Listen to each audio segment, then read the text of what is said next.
मित्रों नमस्कार।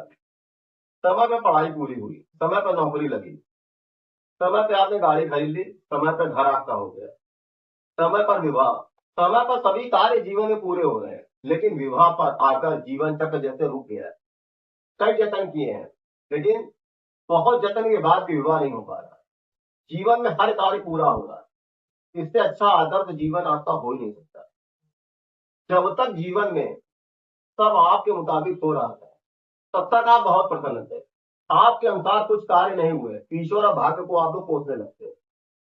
मित्रों, ईश्वर ने हमको बहुत कुछ दिया है, तो थोड़ा सा इंतजार किया करिए। विवाह में समस्याएं क्यों आती हैं, उसको एक कुंडली के माध्यम से आप समझने का प्रयास करते हैं।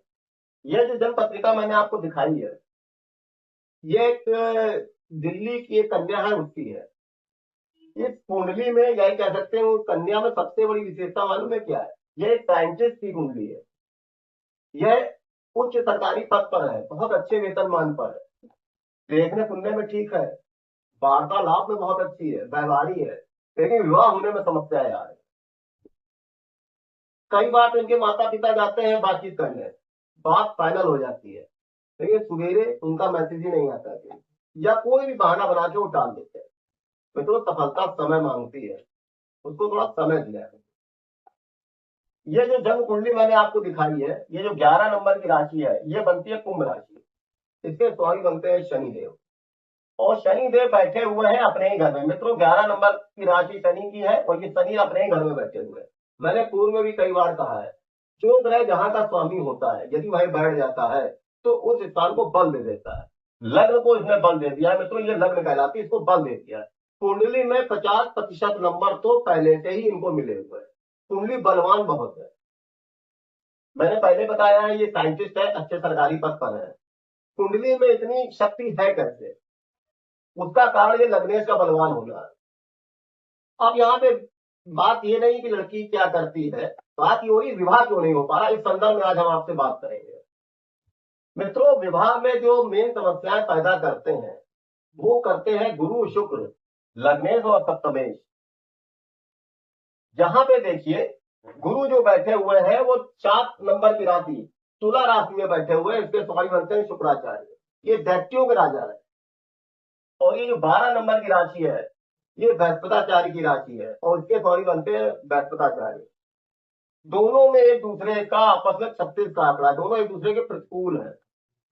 जहां पर गुरु शुक्र के घर में बैठा हुआ है, इसका मतलब है कि दैत्यों के घर में बैठे हुए हैं, तो इसकी कमजोर हो गई है। दूसरा सबसे बड़ी बात देखिए, कुंडली में 1, 4, 7, 8, 12 इन भावों में जब मंगल बैठ जाएंगे तो कुंडली मंगली हो जाती है। और ये जो लग्न में मंगल बैठे हुए हैं, लग्न में मंगल और सप्तम भाव, ये कन्या की जो कुंडली है, इसमें सप्तम भाव पति का हो जाता है। यहाँ पे यदि मंगल बैठ जाएंगे तो सबसे खराब मंगली माना जाता है। मंगल अग्निकारक होता है।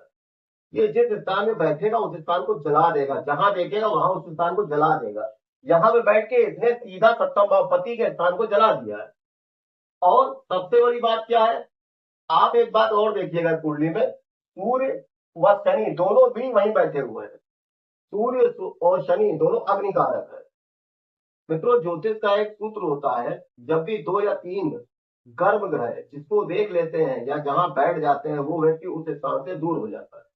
यहाँ पे देखिए, सूर्य शनि और मंगल तीनों ने यहाँ बैठ के सप्तम भाव को देख लिया। ये वैवाहिक जीवन से थोड़ा सा दूर हो गई। यहाँ पे कुंडली में मोटा मोटा फार्मूला लग रहा है, कोई बहुत बड़ी गणित नहीं लग रही है। अब बात यहाँ पे ये हो रही है कि जब इस तरीके की कुंडली है, लड़की साइंटिस्ट है, अच्छे पद पे है, तो साइंटिस्ट होना अलग चीज है, वैवाहिक जीवन होना अलग चीज है। तो मंगली की परिभाषा बनी, गुरु कमजोर होने की परिभाषा बनी, और सप्तम भाव जो वैवाहिक जीवन का है यह कमजोर है। तो विवाह होगा कैसे? मेरे अनुसार, जो मेरा 22-23 साल का अनुभव है, इस कन्या का विवाह नहीं होगा। जी हाँ, इस कन्या का विवाह नहीं होगा। लेकिन मित्रों, एक बात याद रखिएगा, हावी मेल सके चुपरावी। ईश्वर के अंदर इतनी शक्ति होती है कि वह आपके अरिष्टों को भी समाप्त कर सकता है।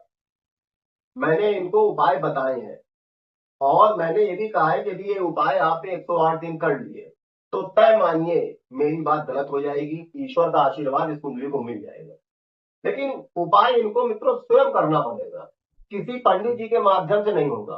पंडित जी के माध्यम से उसका परिणाम मुश्किल से 5 या 10% आएगा, फलदायी नहीं हो सकता। फलदायी करने के लिए इनको खुद ही इसका इलाज करना पड़ेगा। बहुत आसान उपाय है मित्रों। यह कन्या शुक्ल पक्ष के प्रथम सोमवार से 108 दिन पास में कोई भी मंदिर हो, वहां मीठा जल मित्रों ये होता है दूध, चीनी, हल्दी व जल स्टील के लोटे में उसको डाल दीजिए और शिवलिंग पर श्रद्धा भाव से रोज चढ़ाती है। तो इन्होंने हमसे कहा पंडित जी समय नहीं मिलता है कि क्या किसी भी समय कर सकते हैं? मित्रों श्रद्धा ददाति फलम, श्रद्धा ही आपको फल देती है। समय की कोई बाउंडेशन नहीं है कि आपके पास समय प्रातः काल समय नहीं है तो आप सायंकाल कर सकते हैं, किसी भी समय कर सकते हैं। मैं पंडित मीत अवस्थी शाश्वत ज्योतिष के 23 साल के अनुभव के अनुसार बता रहा हूं मैं ये बात। 99% यदि इस कन्या ने ये उपाय कर लिया तो इनके विवाह को कोई रोक नहीं सकता है। तो किस्मत में जो लिखा है वो तो सबको मिलता है, पर जो किस्मत में नहीं लिखा होता है वो भगवान के दरबार में